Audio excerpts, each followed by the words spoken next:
Au pair sendiri sebenarnya itu program pertukaran budaya. Terus syarat-syarat au pair itu sendiri apa-apa aja? Tapi ujiannya harus di Gute. Selain ngurusin si anak sendiri, terus tugas kamu di family itu ngapain aja lagi?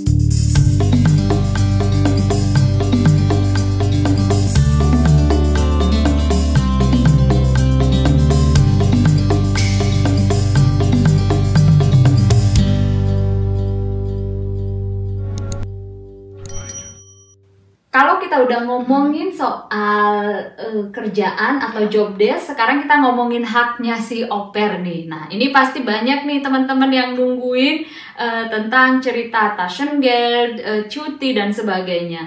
Oke, Taschengeldnya sebagai au pair itu berapa? Sekarang 280 euro Oke. per bulan. Minimal. Oke. Lebih dari 280 nggak apa-apa. Oke. Kalau gas pembelinya kaya. Nah, pas zaman aku kalau nggak salah 260 deh kayaknya ya. 260. Oke. Good. Jadi 280 euro bersih per bulannya ya. Oke. Dan cutinya berapa? Cutinya 1 bulan. 1 bulan. Oke, 1 bulan dalam setahun ya? Setahun. Oke, jadi 30 hari dalam setahun, dan kalian mungkin bisa diskusikan dengan gas family kalian kapan kalian mau ngambil jadwal cuti kalian gitu. Dan pada saat masa cuti, gaji tetap jalan ya, atau Taschengeldnya tetap jalan ya gitu. Oke. Yang paling penting juga kayaknya tadi kita sempat lupa ngebahas tentang tempat tinggal si au pair. Itu juga kan ada aturannya ya gitu. Nah, gimana tuh? Au pair sendiri harus dapat kamar Oke. sendiri buat ruang privasi tentunya. Oke, iya. Jadi memang teman-teman nggak ada aturan yang menyatakan kamarnya itu harus separate dari tempat tinggal si keluarga, terus harus punya kamar mandi sendiri atau segala macam. Tapi yang menjadi fokus adalah bahwa si au pair-nya itu harus punya ruang privasi sendiri gitu. Oke. Ada lagi nggak? Au pair berhak dapat Deutsch Kurs.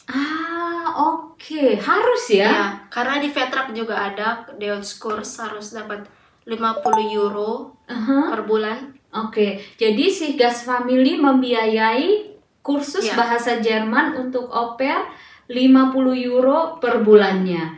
Ini terserah apakah si au pair-nya ikutan kursus bahasa Jerman atau enggak gitu. Tergantung gas family, kadang gas family-nya yang ngasih 50 euro per bulan, atau kadang gas family-nya yang bayar langsung ke Deutsch Kursnya.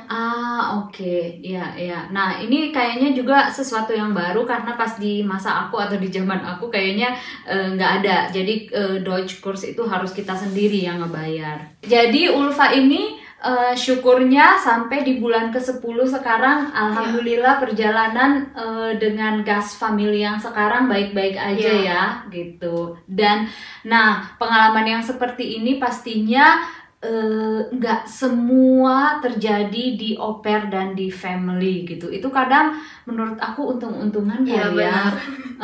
Gitu, karena ada juga yang kadang kita dengar mereka harus ganti family atau harus balik ke Indonesia atau sebagainya gitu. Nah, karena kamu sampai di bulan ke-10 ini semua programnya berjalan lancar, mungkin kamu bisa kasih beberapa tips survive jadi au pair. Oke. Yang pertama itu berusaha to the best. Banyak-banyak berdoa. Semoga semuanya lancar. Iya. Jadi itu penting banget kali ya. Jadi kalau kita tahu ya, berusaha dan berdoa itu kali ya yang paling penting. Oke. Terus yang kedua? Yang kedua ya jalankan kewajiban kita selama jadi au pair. Jadi gas family kita nggak nuntut apapun karena kita udah ngelaksanin kewajiban kita kan. Ya, karena pada intinya au pair itu juga kan sistemnya take and give gitu. Jadi jangan males-males, jangan jangan suka bete, jangan suka baperan. Kalau misalkan si guest family-nya ngasih tahu kamu misalkan ngeletakin piringnya baiknya seperti ini, jangan langsung baperan karena dikritik gitu kali ya. Iya benar. Terus apalagi? Orang Jerman tuh kayaknya orangnya spontan, terus kalau ada yang gak enak langsung diomongin gitu. Ya. Benar nih, benar. Tapi kalau udah diomongin ya udah selesai ya. Gitu. Benar. Terus apa lagi nih? Terus kalau ada masalah ya cerita ke orang terdekat kita yang bisa kita percaya. Jadi kalau stres nggak disimpan sendiri gitu. Oke.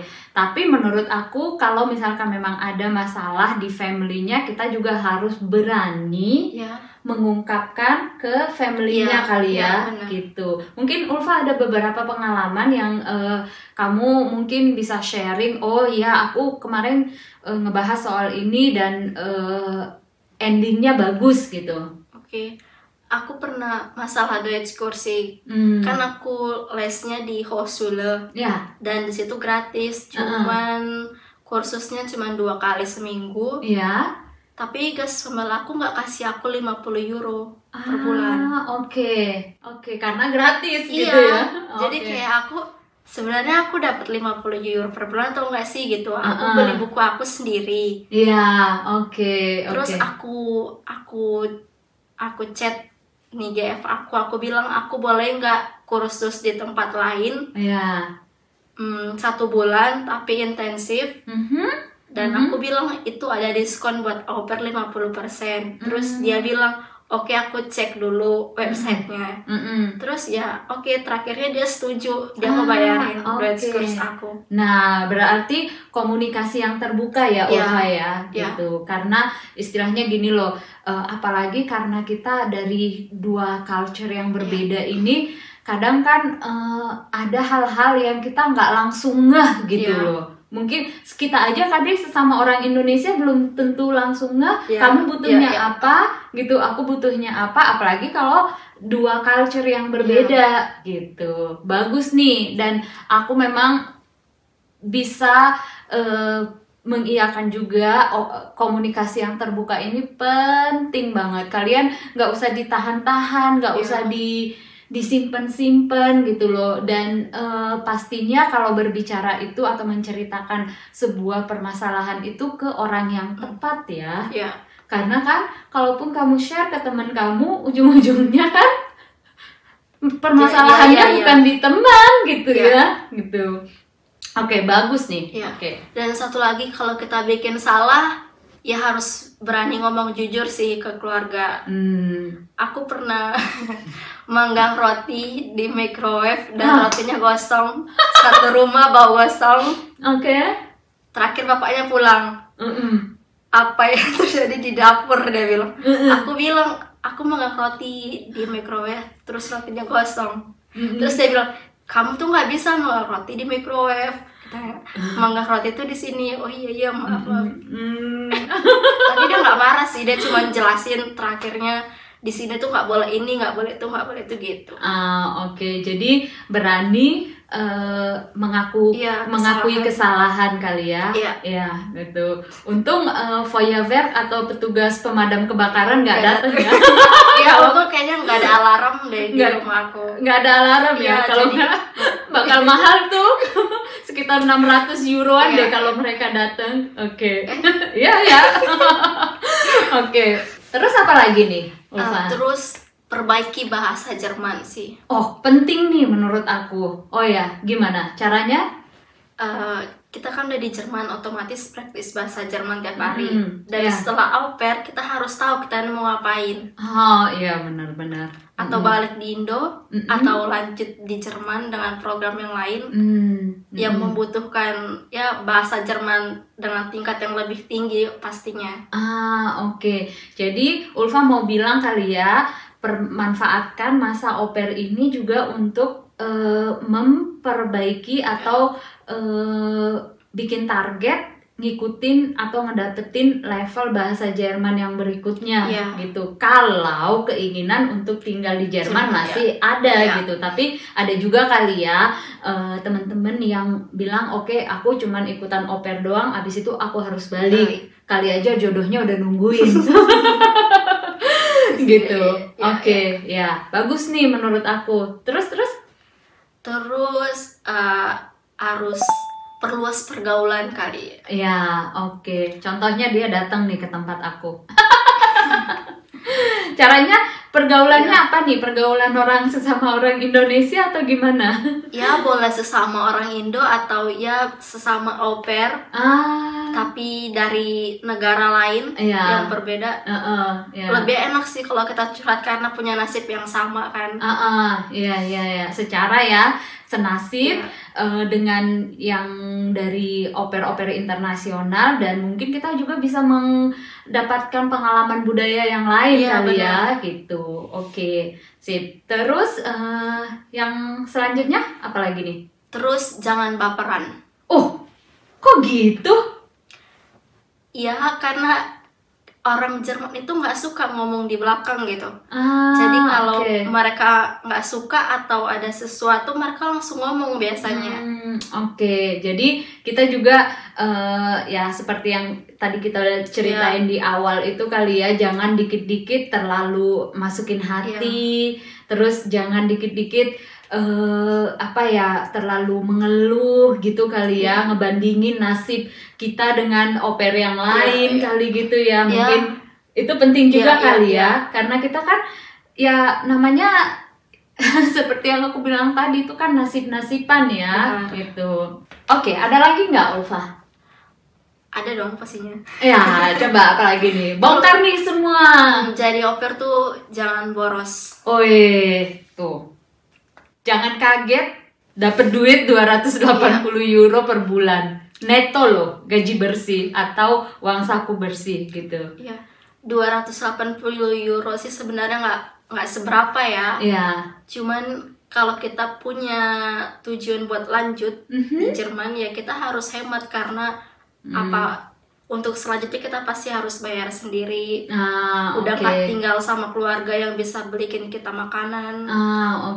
Ya. Jadi pastinya tetap ya kita bolehlah shopping, bolehlah jalan gitu, bolehlah makan, nyobain sesuatu yang baru, tapi mungkin harus ada target. Dari 280 euro itu berapa persen atau seberapa yang harus disimpan gitu. Terserah ini nanti disimpan untuk tujuan apa aja gitu. Oke, bagus nih. Harus penting budgeting sih. Orang ekonomi, Bo.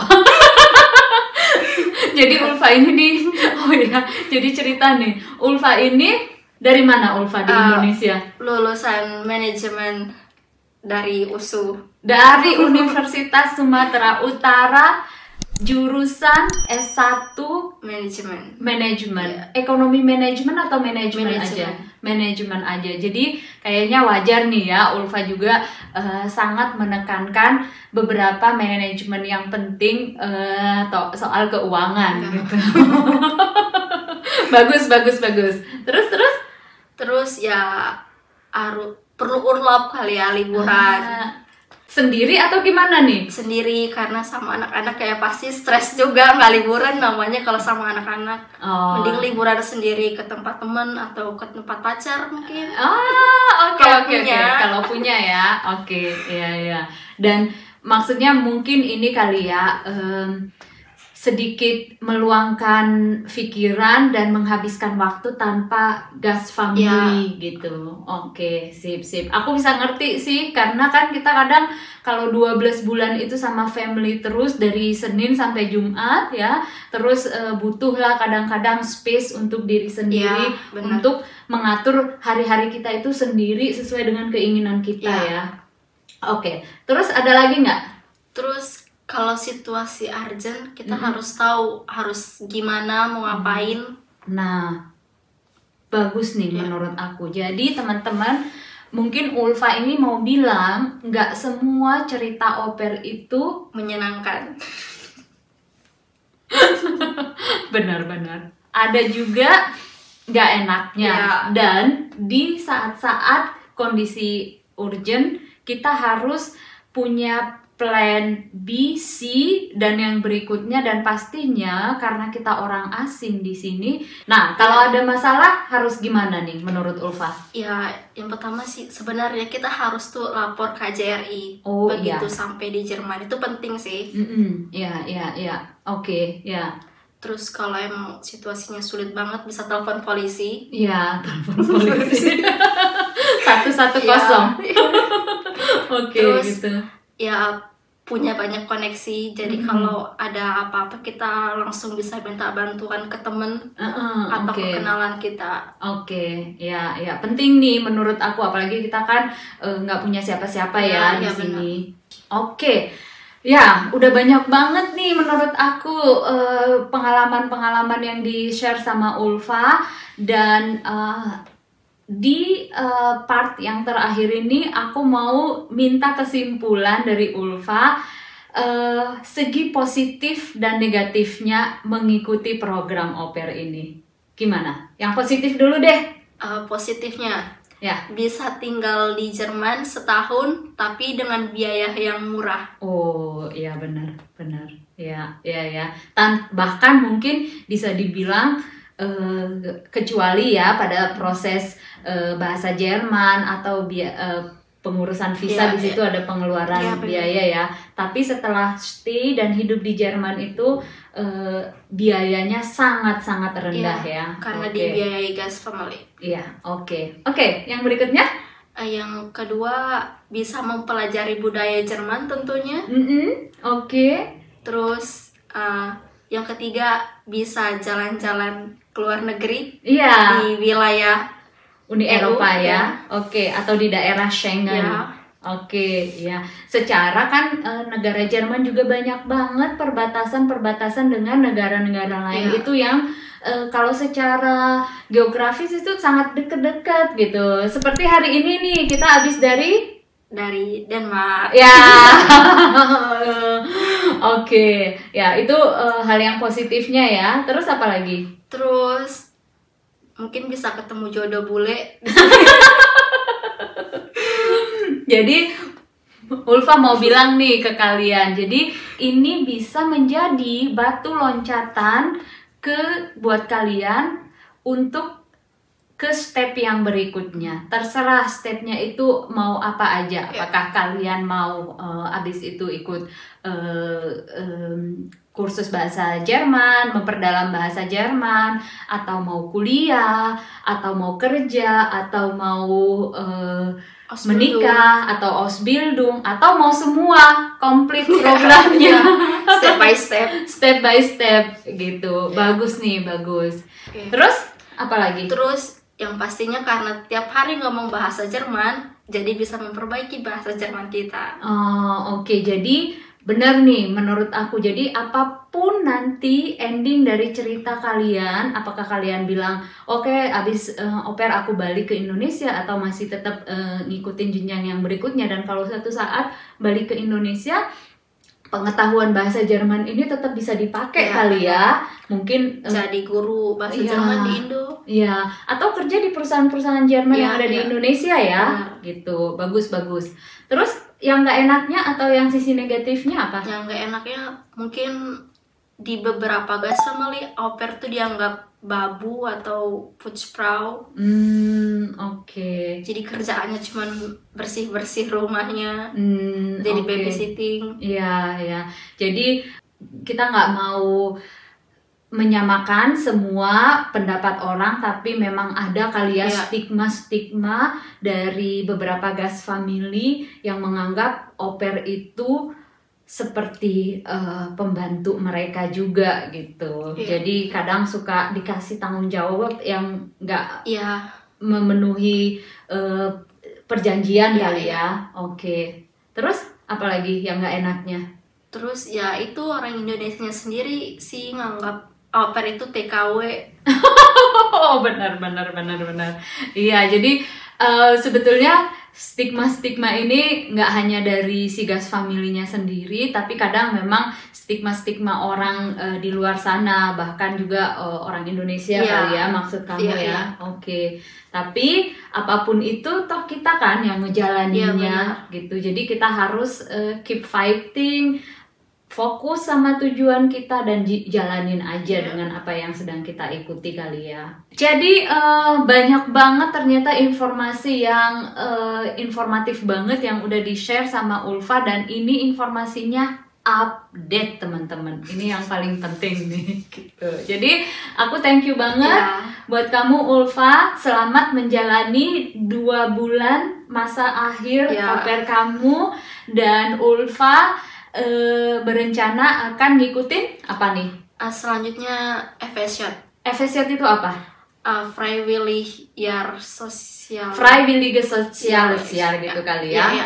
Oke, jadi nanti kalau Ulfa udah masuk di tahap FSJ ini, kita mungkin bisa kesempatan cari-cari ilmu lagi atau share-share lagi dengan dia tentang pengalaman jadi FSJ.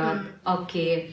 Buat kalian yang masih punya pertanyaan soal au pair dan mungkin lagi mempersiapkan program au pair kalian ke Jerman dan masih ada sedikit keraguan tentang hal-hal yang kalian belum bisa bayangkan nanti di Jerman, kalian bisa tulis di kolom komentar aku. Dan Ulfa punya Instagram nggak? Punya. Nanti aku tunjukin ya. Oke, jadi kalian juga bisa tanya-tanya ke Ulfa tentang program au pair ini. Dan aku mau say thank you pastinya ke Ulfa. Sama-sama. Untuk waktunya, untuk ilmunya, untuk share dan semua cerita-cerita menariknya tadi. Sukses selalu. Amin. Dan sampai ketemu di vlog yang berikutnya. Dan buat kalian jangan lupa subscribe, like, dan share channel YouTube aku, dan sampai ketemu di video yang berikutnya. Bye bye.